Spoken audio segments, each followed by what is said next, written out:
Okay, so you guys blew up this video, but look what I found at Giant Tiger.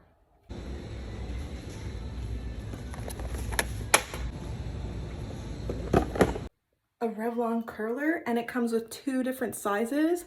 Thank you. Have I seen this before? No. Do I know how to use it? No, but we're gonna learn together. By the way, there's a typo on the box. It should be 1.5 inch as instructed here. Okay, so my hair is air dried. I think I'm gonna give it a first pass with this, but I'm gonna do it like the old way, not the new way, because I find the new way removes a lot of volume and my hair is like more flat, silky, but more flat. So I need that volume. And then on the box, it says great for second day hair. Maybe they just mean like it's good to revive like your hair after it's been blow dried. So I'm gonna give it a test anyways and do it now and not on the second day.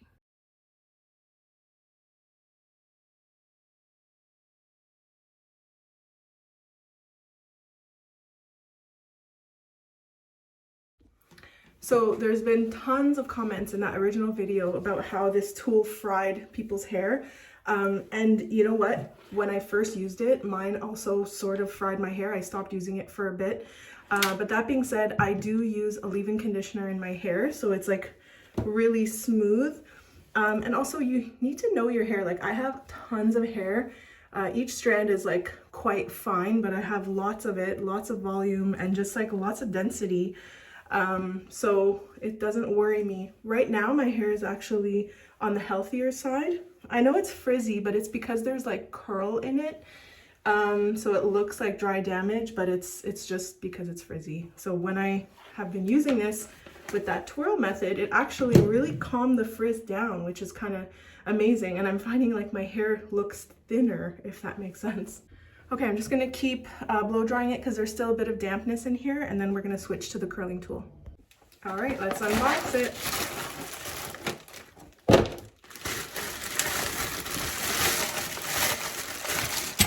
All right, this is the smoothing concentrator. I guess you put it real close if you want to push those flyaways down. I'm pretty sure Dyson has a smoothing concentrator.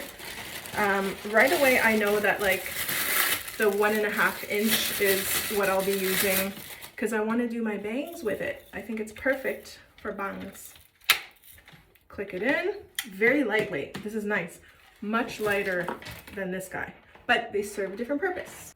Okay, you have to give it a little twisty to kind of lock it in place, and then you click on this to take it out. So you see, in, twist.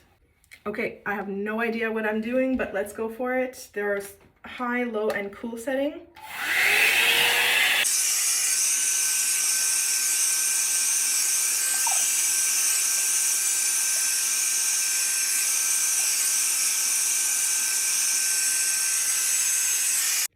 Okay, immediate first impressions is I'm gonna have to learn how to use this a little bit better. There's more of a learning curve for sure.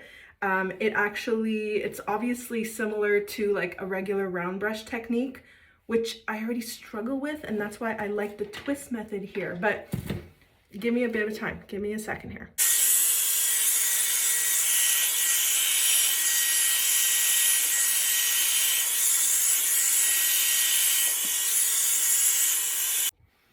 Okay, so I'm using the twist method on this, and I think it helps.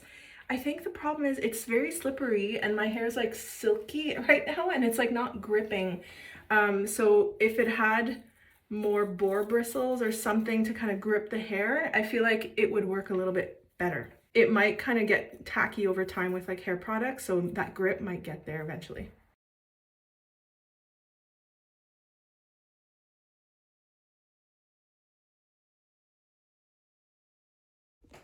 Okay, I think we're getting somewhere. So personally, I like doing the twist method here. What I've been doing, and hopefully it's not too loud. Give me a sec.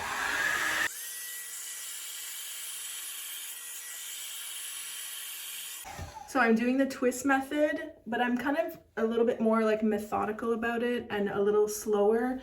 You kind of hold, let the hair kind of dry. My only comment, and I'm sure that the Dyson wrap has the same thing, is that there's these like air pockets and the air is also flying out of it, not just through it. So it creates a lot of like flyaways.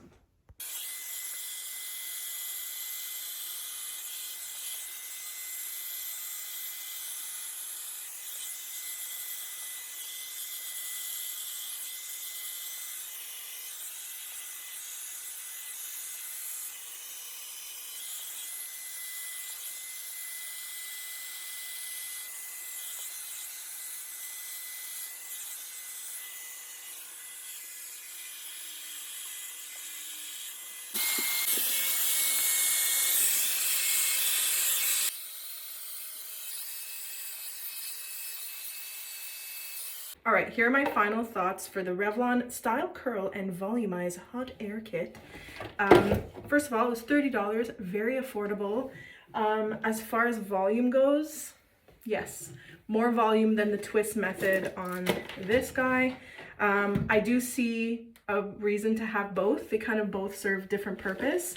I still think the learning curve, steeper learning curve with this one, you really have to be comfortable.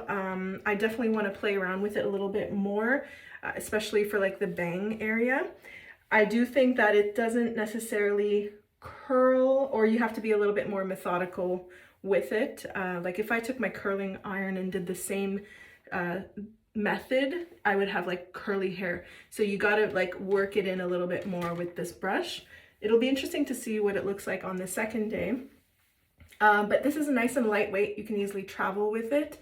So yeah, I think it's worth it for 30 bucks. I really like it. Let me know if you guys want to see more videos or if you have any questions, and we'll see you in the next video. Bye.